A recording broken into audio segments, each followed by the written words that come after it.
आगे बढ़े और यहाँ पर आपको एक और अहम खबर से अपडेट करें और आपको बताएं, पाकिस्तान मुस्लिम लीग नून की सेक्रेटरी इत्तलात मरियम औरंगज़ेब ने कहा है कि शहबाज शरीफ पाकिस्तान के लिए खुशखबरी हैं। लीगी रहनुमा का कहना था कि 4 साल जिस बेरहमी से मुल्क के तमाम शोबों को बर्बाद किया गया, इनकी बहाली और तमीर नू का अमल शफाकियत से शुरू होगा और अवामी खिदमत का दौर फिर से शुरू होगा।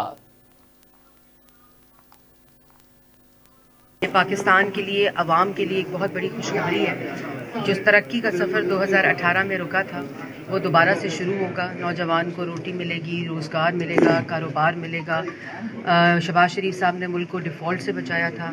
इंशाअल्लाह मईशत को इस्तेहकाम देंगे, सियासी इस्तेहकाम आएगा। बड़े अफसोस की बात है कि 10, 11, 12 साल की एक तो जो नालायकी नाअहली तो है ही जो मुल्क पर मुसल्लत थी, लेकिन बदतमीज़ी भी पार्लियामान में आ गई है।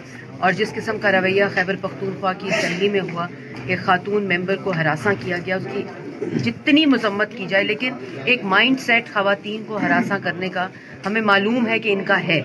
आपको सऊदी अरेबिया का मामला याद होगा, आपको लंदन का मामला याद होगा, आपको ये भी याद होगा कि एक शख्स ने कहा था कि ख़वातीन कपड़े ऐसे पहनती हैं जिसकी वजह से हरासमेंट होती है।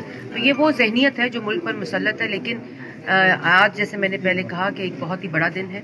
पाकिस्तान की अक्सरियती जमातें जो हैं उनका वज़ीर आज़म बनने जा रहा है। अल्लाह करे ये पाकिस्तान के लिए बेहतर हालात लाए। मुल्क में महंगाई की कमियों में बहुत मुश्किल हालात हैं। मैं ये समझती हूँ जो वक्त बदतमीज़ी में, एहतजाज में, गालम गलोच में ज़ाया करने से बेहतर है कि वो अवाम की खिदमत में सर्फ किया। इसमें कोई दूसरी राय नहीं है। और लेकिन ये चैलेंजेस 2018 में नहीं थे। तो 4, साढ़े 4, 5 साल बाद जो हुआ, और फिर 16 माह में शहबाज शरीफ साहब ने एक इस्तेहकाम दिया, डिफ़ॉल्ट श्रीलंका होने से बचाया। तो मैं ये समझती हूँ कि थोड़ा सा वक्त लगेगा।